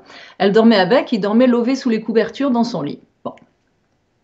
Puis le boa a grandi et un beau jour, il ne mangeait plus et il avait une attitude vraiment bizarre à ses yeux. Il dormait le long de son corps, plus du tout lové sous les couvertures. Et elle a pris conseil auprès d'un vétérinaire spécialisé qui lui a dit « Madame, dépêchez-vous de vous en débarrasser, il est en train de vous mesurer pour vous bouffer. » Il est évident que le serpent n'a jamais fait le lien entre les souris, la nourriture qu'il recevait et la dame. Pour lui, la dame a toujours été de la bouffe. Donc il attendait juste d'être assez grand pour la bouffer, c'est tout. Donc on vit dans un monde à 98% où c'est un monde de boa. C'est-à-dire que les gens qui manquent de confiance en eux sont susceptibles soit de vous bouffer, ayant peur d'être bouffés eux-mêmes, ce sont les dominateurs, soit ils se laissent bouffer, ça c'est leur seule stratégie de survie, soit... ils vont vous attendre au tournant. Ils se disent « Oh, celui-là, je ne peux pas le bouffer tout de suite, je vais l'attendre au tournant. » Donc, dans cette mêlée, eh bien, c'est toujours sous la domination de l'enfant intérieur. Toujours, toujours. C'est, en fait, en résumé, mon cher Sylvain, nous vivons dans une garderie géante. Voilà. Oui, oui. 98%. La plus grande des garderies que j'ai vues s'appelait un bloc opératoire, mais je t'en reparlerai un autre jour. Aussi, parce que là, c'est bourré d'enfants, il y a des enfants partout là-dedans. Voilà, c'est ça. Ah oui, non, mais c'est des gamins. À 98%, les gens sont plus ou moins sous la domination de l'enfant intérieur. Mais quand tu es en conflit avec quelqu'un qui est sous la domination de son enfant intérieur, il n'y a pas de possibilité de résoudre le conflit. C'est pas possible. C'est des guerres de pouvoir et de territoire. Voilà, de pouvoir et de territoire, c'est ce que j'essayais. On allait là, on va au même endroit. C'est justement de se dire, c'est paradoxal parce qu'on a l'impression que plus les gens sont intelligents et moins ils arrivent à gérer ce genre de phénomène. En tout cas, je parle d'intelligence intellectuelle. C'est-à-dire que il y a ce rapport entre l'émotionnel et l'intellect, on a l'impression qu'il y en a un des deux qui doit gagner. Mais c'est sûr que quand on fait le tour des 4 intelligences, le quotient intellectuel, le quotient émotionnel, le quotient social et le quotient d'adversité, c'est sûr que ceux qui sont complètement dans le quotient intellectuel n'ont pas le quotient le quotient social, la capacité à sociabiliser, ni le quotient émotionnel. Ce qu'il faut comprendre, c'est que le trou noir affectif, ou, puisque vous affectionnez ce mot, certains d'entre vous, le pervers narcissique manipulateur, il est coupé de ses émotions. Par stratégie de survie, il s'est coupé, il ne ressent plus, parce que ça fait trop mal de ressentir. Donc, il a une incapacité totale à se mettre dans vos chaussures et avoir une émotion quelconque. En fait, tout tourne autour de son nombril et c'est lui qui établit les règles en permanence. Et les règles, si vous lui dites que le soleil est jaune, il va vous dire que non, il est vert. Et si vous lui dites, ben oui, t'as raison, il est vert, il va vous dire, non, je t'ai dit qu'il était jaune. Et vous devenez cinglé. Le problème, c'est que quand on est face à un traîneur affectif qui a toujours raison, c'est le dominateur. Tu connais, article 1, le chef a toujours raison. L'article 2 se référait à l'article 1, ouais. Si le chef a tort, voilà. Donc, le dominateur a toujours raison et il va vous retourner comme une crêpe parce qu'il a plus de bagou que vous et il n'a aucune émotion. Et vous n'arriverez pas à lui en faire avoir. C'est comme rentrer dans la cage d'un tigre affamé qui n'a pas mangé depuis 3 semaines. Puis vous avez un beau quartier de viande sur l'épaule et vous, pétri de bonnes intentions, vous voulez absolument le nourrir et vous pensez qu'il va se coucher à vos pieds. Non, non, il va vous bouffer. Et c'est pas parce qu'il a décidé de vous bouffer, c'est parce qu'il est comme ça. Donc les trous noirs affectifs sont comme ça, il faut juste s'en éloigner. Et en plus, le pire, c'est qu'ils vous le disent. Ils vous disent, je m'attache pas, je veux pas d'enfant. Ils vont vous le dire, ils vont vous dire tout ce qu'ils n'aiment pas. Et ils sont tristes la plupart du temps, rarement joyeux. S'ils sont joyeux, c'est pour séduire. Et le pire là-dedans, c'est que dans une famille, si le père est trop noir affectif dans la famille ou la mère est trop noir affective dans la famille, à l'extérieur, ils vont être desperado. Ils vont être desperado avec ceux qu'ils veulent acheter, conquérir.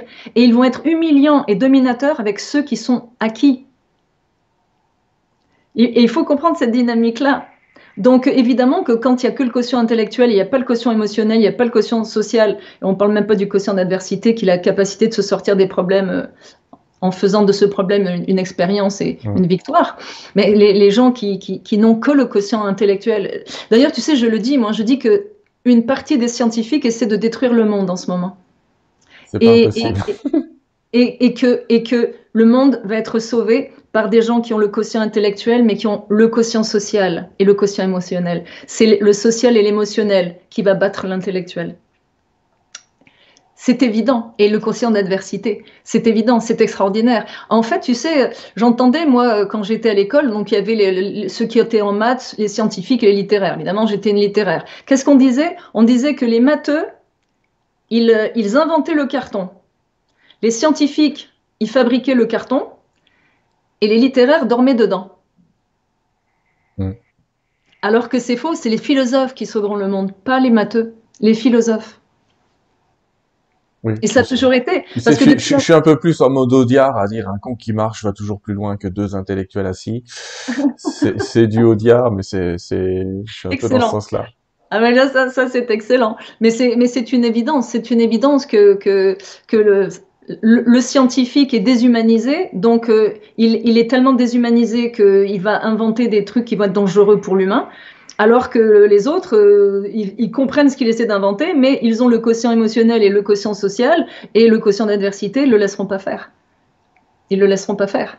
Donc, la vraie puissance, c'est d'avoir les 4 quotients, bien sûr, mais celui qui a juste le quotient intellectuel et qui se croit vraiment au-dessus des autres, il est à côté de la plaque. Et quand on essaie de faire des robots, moi, ça me fait sourire des robots qui ont des émotions, mais attends, pour donner des émotions aux robots, il faudrait déjà que ceux qui fabriquent les robots puissent en avoir. Donc, on n'est pas prêt d'avoir des émotions. C'est un petit peu compliqué. Alors, tu rentres un peu plus dans le 4e livre que j'ai là, qui s'appelle la jungle des comportements humains. Dans ce que tu viens d'évoquer, on dépasse un petit peu le cadre du couple. Et je voudrais qu'on prenne, par exemple, comment te dire, qu'on prenne, par exemple, imaginons, on est dans une hypothèse, un président dépendant affectif qui prendrait comme ministre que des gens qui sont, si possible, moins intelligents que lui pour se permettre de les dominer et qu'il le trouve fantastique. Ce serait terrible. Mais ce que je veux dire, c'est, allez, on remet ça dans le monde de l'entreprise, mais dans le monde de l'entreprise, ça donne quoi cette dépendance? Est-ce que les gens essayent de plaire à leur patron, à leurs voisins? En fait, j'aimerais que tu nous fasses rentrer dans cette jungle des comportements humains.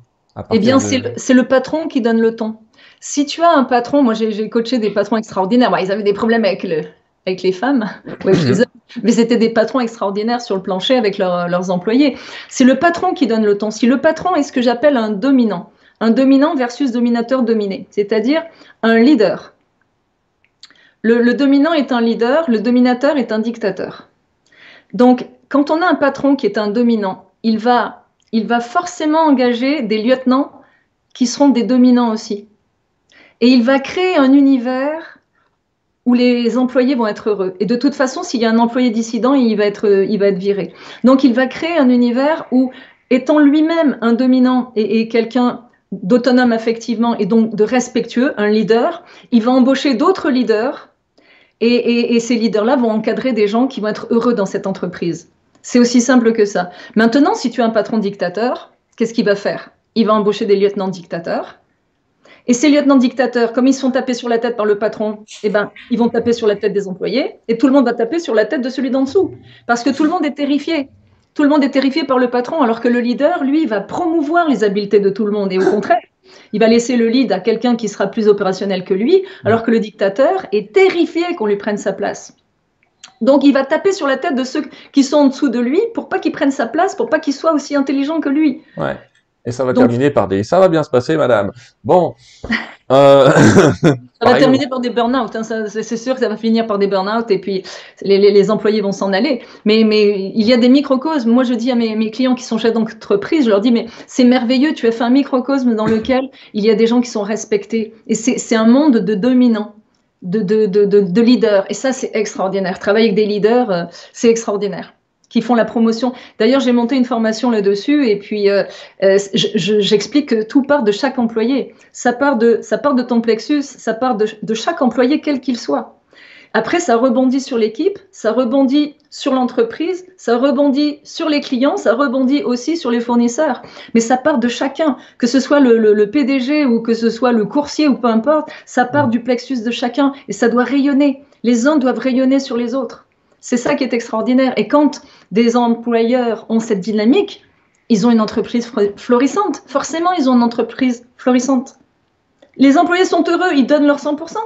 Ils sont respectés, ils sont heureux. Ce que tu dis a été reconnu dans les entreprises seulement en 2018. Là, je vais faire un petit mon vieux qualiticien, mais comme j'étais responsable qualité aussi, dans la norme ISO 9001, qui est internationale, dans la version 2018, c'est seulement là qu'on a introduit une notion qui au début a étonné les patrons et qui était le bien-être des parties prenantes. Ça, c'était un truc de ouf d'introduire ce terme de bien-être des parties prenantes, où on s'apercevait que si ton fournisseur était content de toi, ton fournisseur, hein, même pas ton client, si ton fournisseur était content de toi, ça donnait une roue vertueuse pour toute l'entreprise. Et ça a été mis dans la norme depuis. Donc c'est pour te dire, oh ben, on vient de s'apercevoir que si les gens étaient heureux au boulot, ça va mieux. Le paradoxe, c'est qu'on a l'impression qu'il y a de plus en plus d'entreprises qui vont à l'envers de ça. Ah oui. Donc, est-ce que tu penses que de ton côté, il y a une espèce de résistance au changement qui est là en ce moment de manière générale dans ce monde? Qu'est-ce que tu penses un peu de tout ça?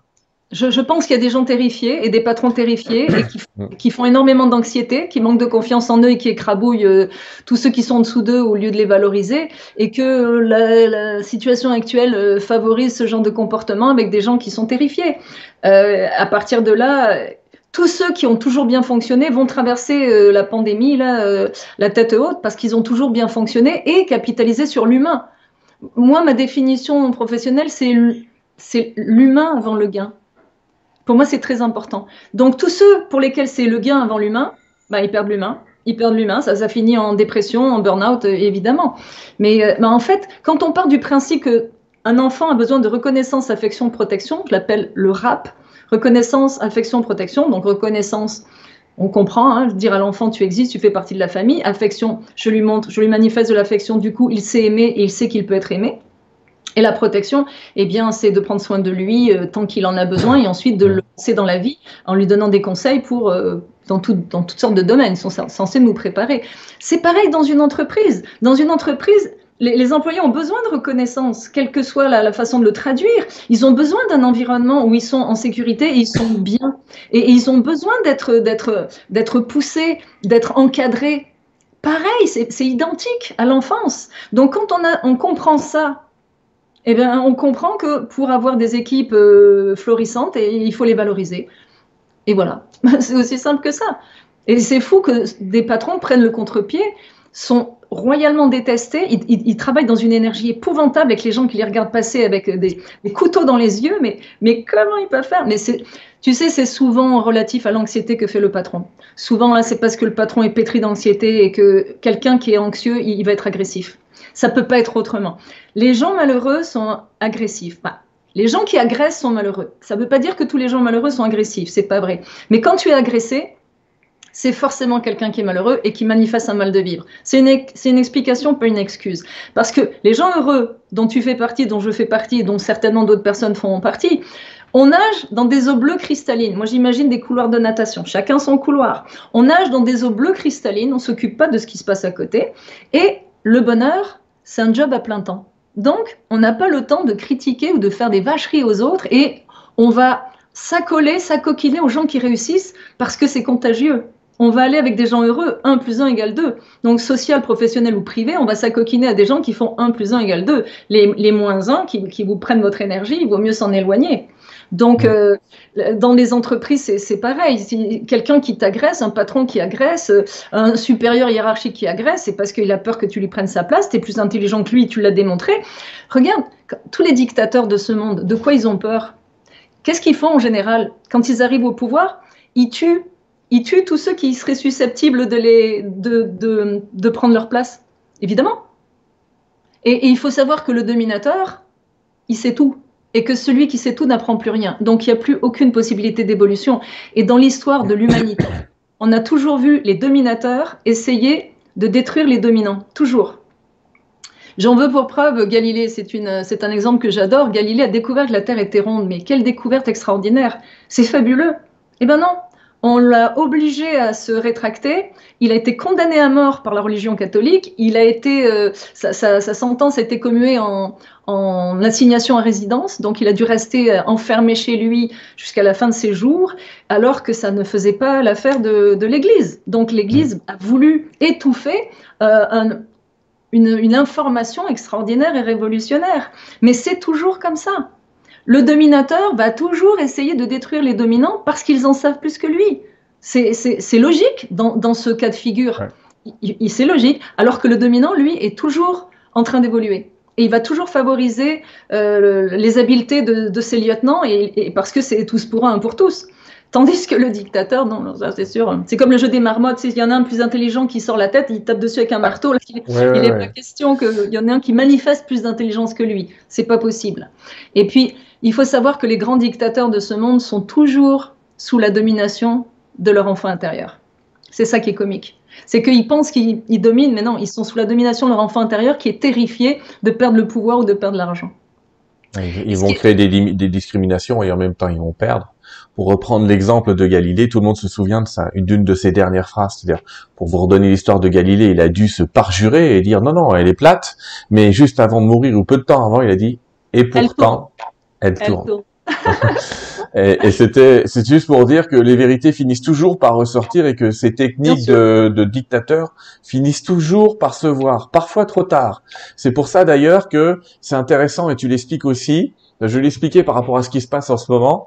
Il y a des mots qu'on n'a pas le droit de prononcer. C'est pour ça d'ailleurs que les amis, je vous ai demandé dans une vidéo précédente votre mail. C'est parce que si un jour cette chaîne doit s'arrêter parce que j'ai prononcé 2-3 mots qu'il faut pas, au moins je pourrais vous récupérer et vous envoyer sur des petites chaînes alternatives que j'ai par à côté.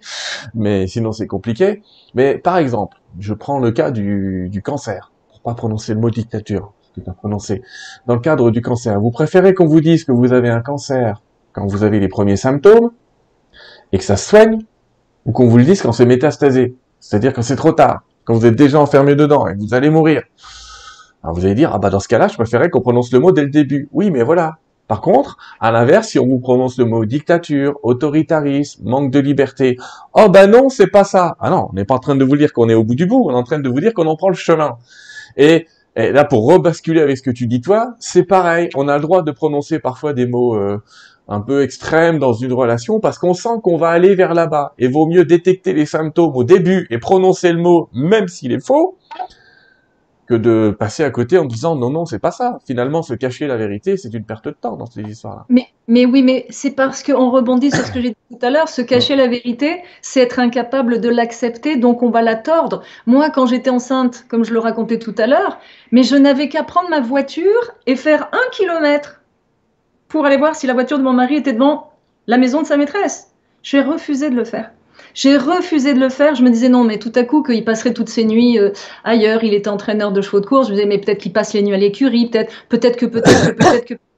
Mais ouais. je ne pouvais pas accepter la réalité. Je n'étais pas en état d'y faire face. Donc, je me suis raconté des bobards. En fait, c'est pas mon mari qui me trompait, c'est moi qui me trompais toute seule. Hein. J'avais la preuve sous le nez, mais je voulais pas la voir. J'étais pas prête à la voir. J'ai été prête à la voir 2 mois après la naissance de ma fille. Mais jusque-là, je voulais pas voir cette preuve-là. J'étais pas capable d'y faire face.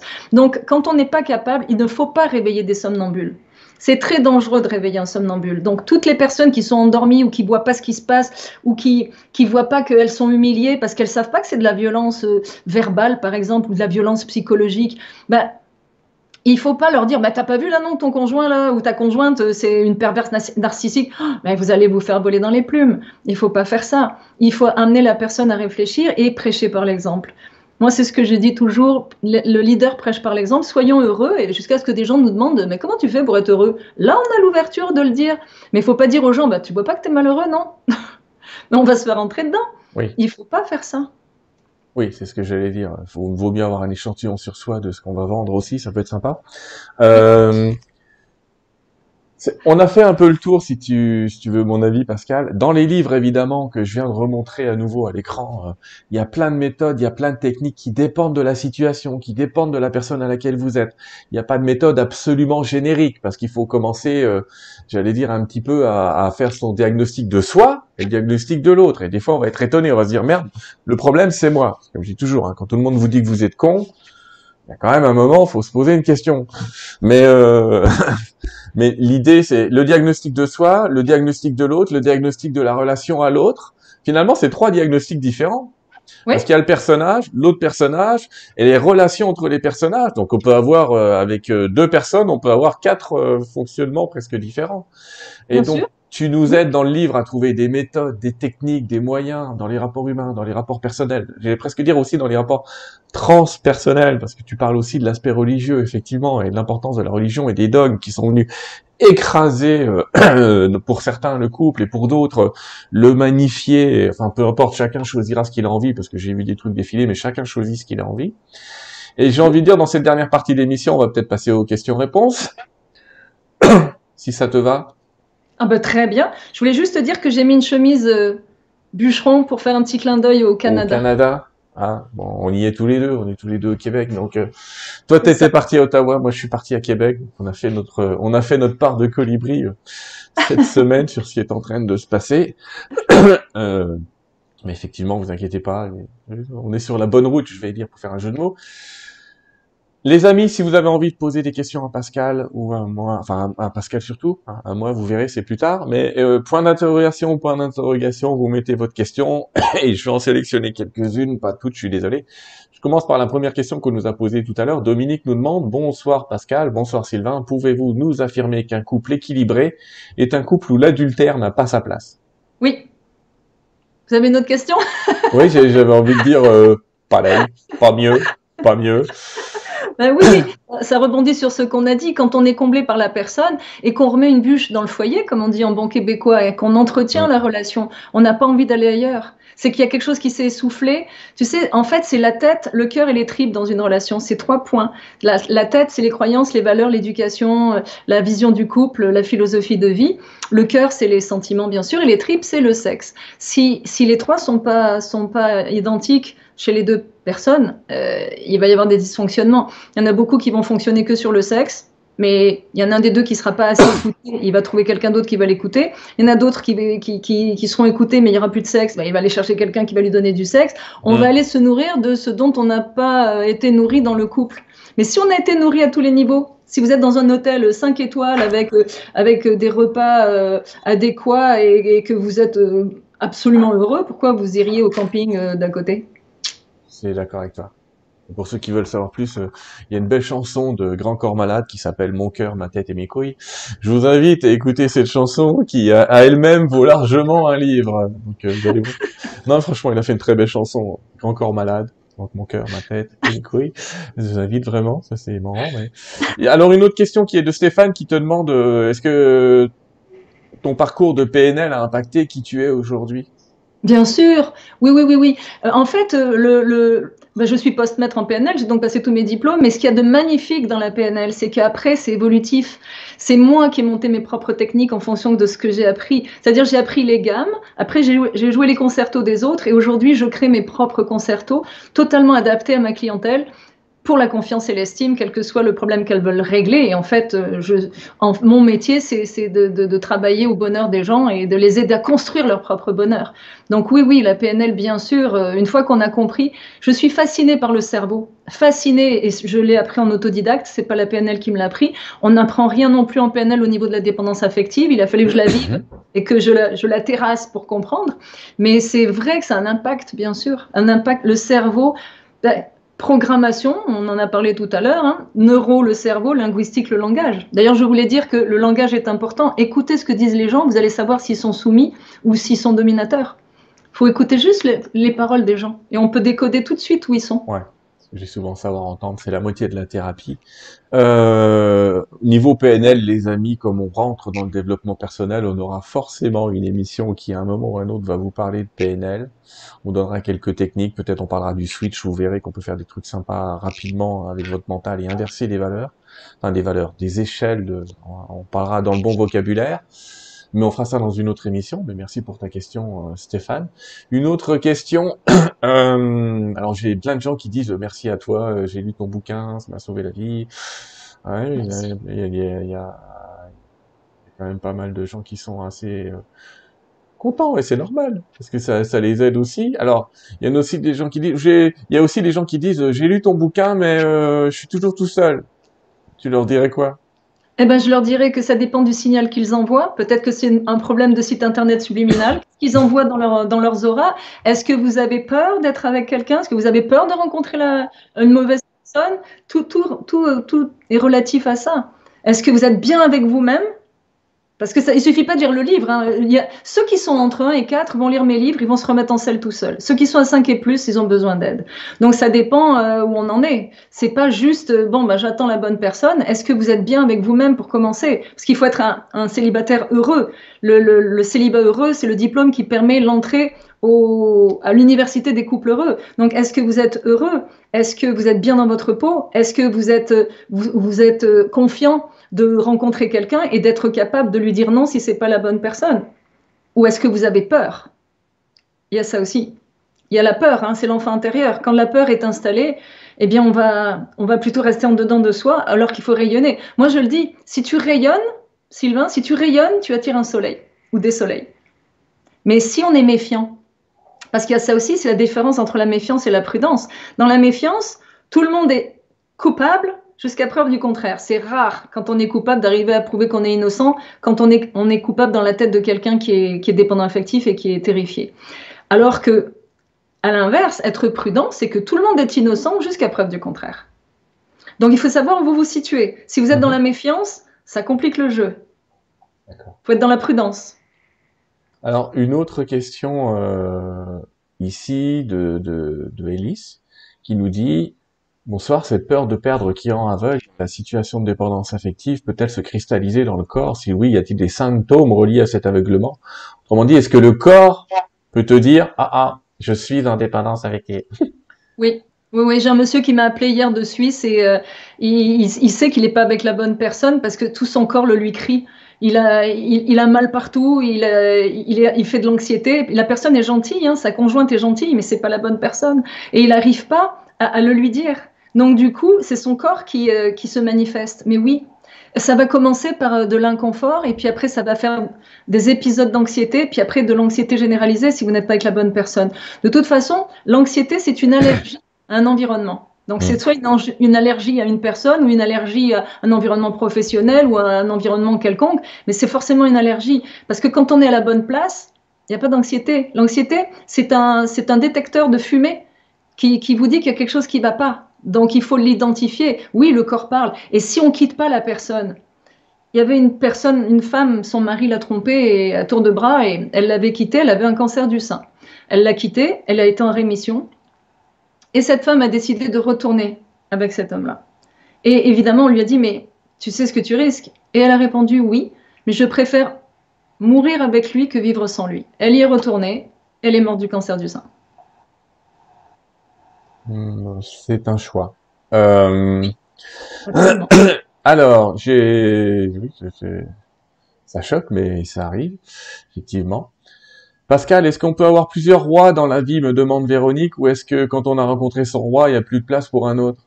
Ben non, il n'y a plus de place pour un autre. En revanche, si on perd son roi pour des raisons diverses et variées, j'ai des personnes qui ont eu un conjoint, une conjointe décédée, eh bien, on en rencontre un autre. Donc, il y a plusieurs chances. Hein. C'est pas, je me méfie là des flammes jumelles où, soi-disant, notre âme aurait été séparée en deux. Mais alors, si la personne, elle passe sous un autobus, meilleure chance dans la prochaine vie, ça me fait peur, ça. On peut cliquer avec beaucoup de personnes. Et il suffit, mais quand on rencontre une personne avec laquelle on clique, les autres deviennent transparents ou des lampadaires. Ouais, sachant, on explique aussi que quand tu parles de roi et de reine, entre parenthèses, on parle d'une relation où ni l'un ni l'autre n'a envie de quitter l'autre. Parce que dans la question, est-ce qu'on peut avoir plusieurs rois dans la vie, j'ai envie de dire effectivement que si on a quitté la partie, j'allais dire si un des deux a quitté la partie, oui. Sinon, effectivement, non. Bah, ça on peut avoir deux fous, par contre, c'est pas interdit. Non, mais ça rebondit sur le polyamour. Moi, là, j'appelle pas ça le polyamour, j'appelle ça la polynévrose. Parce que je trouve que c'est une insulte à l'amour. Parce que l'amour, L'amour, c'est exclusif. Quand on le vit, là, c'est exclusif. C'est vraiment exclusif. On n'a pas envie de partager. Donc, qu'est-ce qu'on fait en polyamour ou quand on va se livrer à des partouzes, là, c'est qu'on essaie de garder un couple qui fonctionne pas, mais en allant chercher du sexe ailleurs, en l'agrémentant, que les deux y participent. Mais en fait, on partage pas quand on aime quelqu'un. Quelle horreur. C'est pas du polyamour.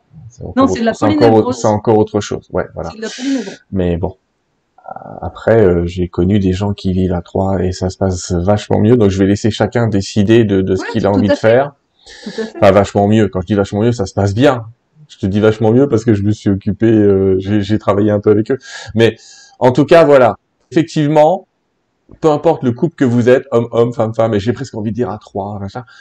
Effectivement, quand on est bien, on n'a pas envie d'aller voir ailleurs. Et c'est quelque chose qu'il faut que les gens retiennent. Et finalement, si vous avez envie de voir ailleurs, il y a déjà quelque chose qui va pas. Il y a une brèche. Il y a une brèche. Il y a quelque chose qui mérite d'être creusé, travaillé, pas en mode bon, je la largue, je vais passer, tiens, ça va pas, je me casse. Allez les mecs, le travail sur soi, justement, quand on parle de développement personnel, le développement personnel, c'est pas le fait de quitter le problème, c'est de le traiter, de le gérer à un moment. Non, effectivement, mais tu sais, comme disait Socrate, hein, connais-toi toi-même et tu connaîtras l'univers et les dieux. Donc moi, le syndrome de Tarzan, je l'ai écrit en m'observant moi-même, après en observant mes conjoints, en observant mes clients, c'est là que j'ai rédigé le livre. Mais ça part de soi. Tout part de soi. Je pense que chaque être humain est sur Terre pour trouver sa propre sérénité, pour être en paix avec lui-même et en paix avec les autres. Et trouver sa propre sérénité, c'est-à-dire régler toutes ses blessures et puis être complètement adulte et être dans une espèce de faisceau de joie, de quelque chose qui est plus grand que nous, malgré ce qui peut se passer à l'extérieur. Chacun doit trouver sa propre sérénité, sa propre sagesse. C'est ça qui est important. Et quand on a sa propre sérénité, sa sagesse, il n'y a plus d'agressivité. On tend pas la joue gauche, hein. Moi je tends pas la joue gauche, mais je m'éloigne. Quand je vois quelqu'un qui est moins un et qui peut altérer cette sérénité ou ce bonheur, je m'en éloigne, tout simplement. Martine et Marie-Noël posent une question qui est liée au mot, enfin pas Marie-Noël, pour le coup c'est Marie-Divine, qui pose la question du karma. Est-ce que tu penses, est-ce que tu y crois à ces choses-là, de dire je l'ai attiré d'une autre vie, ou est-ce que tu penses qu'il y a beaucoup d'excuses aussi là-dedans, de gens qui cherchent des excuses dans le passé Alors, voilà ma théorie. C'est la première fois que je la livre. Merci. Oui, c'est la première fois que je la livre comme ça en public.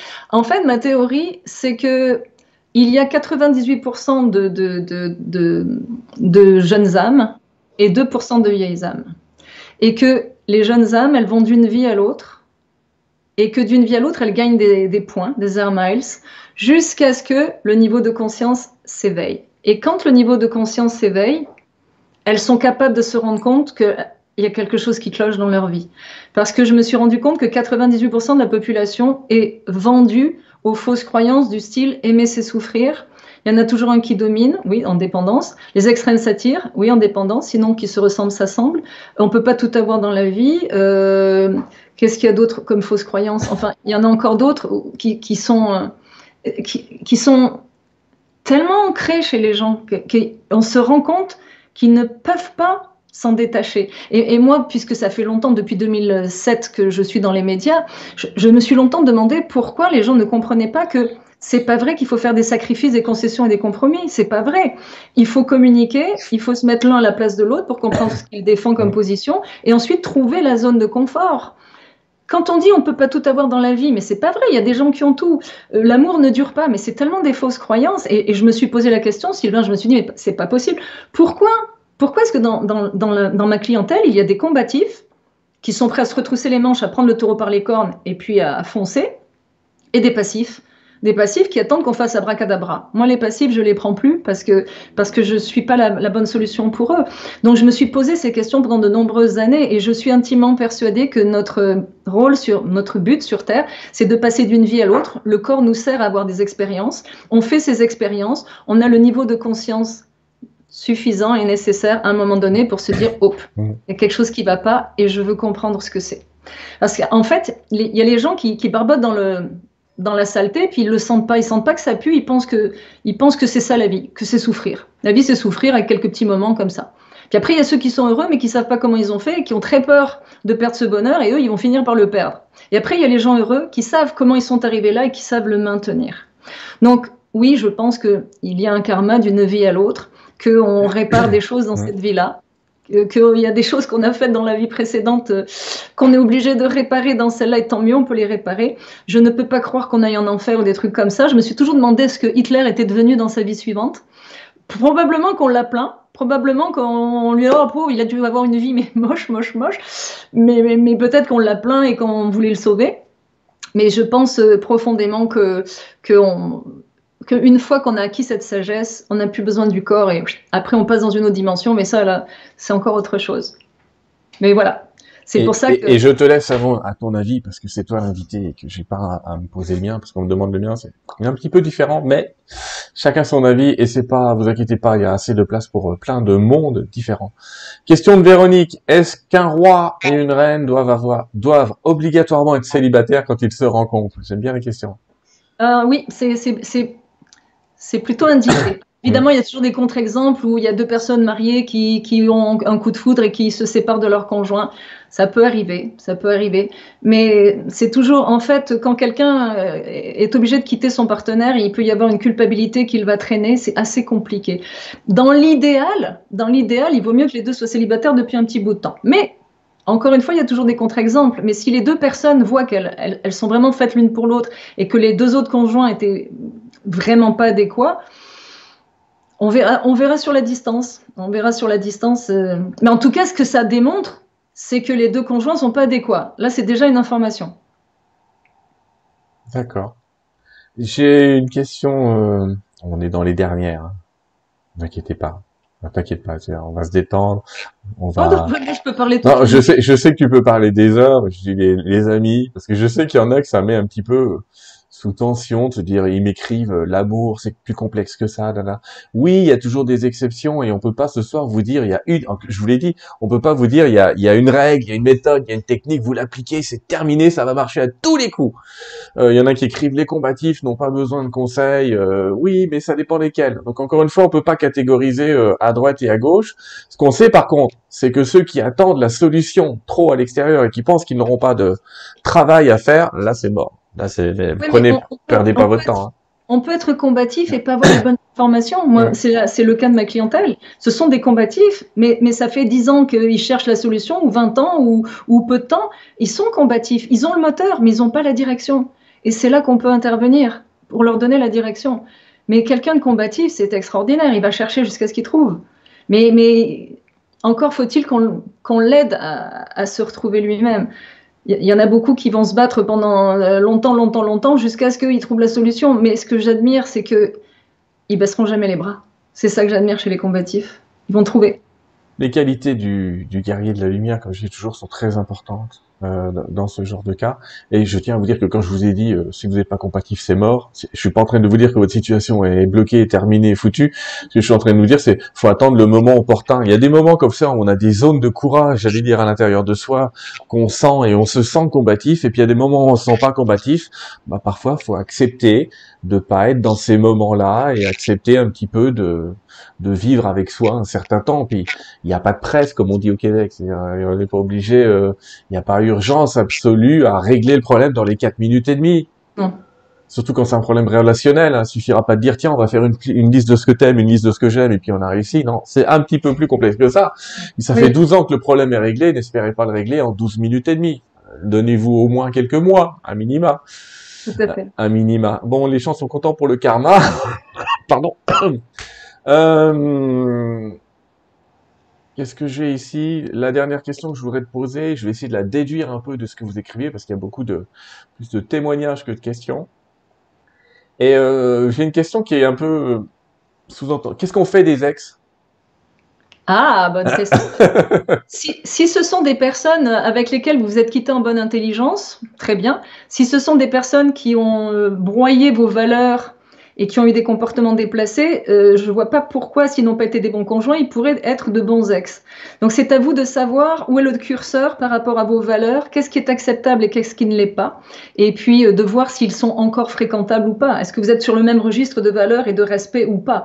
Ça dépend de ce qui s'est passé dans la relation qui a provoqué la rupture. Donc, quelqu'un qui a été toxique, si vous voulez continuer à le côtoyer, malheureusement, certains sont obligés à cause des enfants. Mais quand c'est quelqu'un de toxique, l'idéal, c'est de s'en éloigner complètement. C'est le tigre qui va vous bouffer si vous rentrez dans sa cage. Oui, sachant que des fois, on a eu des enfants avec ses ex et qu'on est obligé d'avoir des rapports, mais dans ce cas-là, on les minimise au minimum vital. C'est cruel, ça c'est cruel. Quand on tombe sur quelqu'un qui est dans la revanche et qui se sert des enfants, j'ai quelques clients dans cette situation, c'est cruel. Il faut être bien solide pour faire face à ce genre de situation. C'est pour ça qu'il faut faire attention à qui vous fréquentez si vous n'avez pas encore eu d'enfant, pour pas vous soumettre à ce genre de situation parce que c'est terrible. Donc il vaut mieux regarder en amont avec qui on fait des enfants. Et oui, je dis toujours, vaut mieux faire des enfants que de commettre des enfants. Là, c'est une blague, bien sûr. Mais bon, alors l'idée, je te remercie vraiment de cette heure et demie qu'on a passé ensemble. On va terminer cette émission et je vais la terminer peut-être, on va la terminer. Je vais te laisser les mots de la fin et puis parler un petit peu à nos amis un petit peu avant. Je vais te laisser préparer un discours. Peut-être, tu vois, c'est une dernière question, dernière réflexion. J'aime bien parce qu'on est au Québec.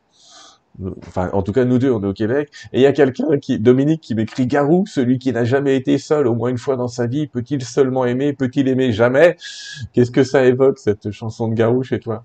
Est-ce qu'il faut avoir été malheureux une fois? Ou est-ce que c'est possible d'être heureux du premier coup? Oui, mais oui, parce que si vous avez gagné des Air Miles dans les vies précédentes, rencontrer la bonne personne très rapidement dans la vingtaine et puis être heureux jusqu'à la fin de vos jours.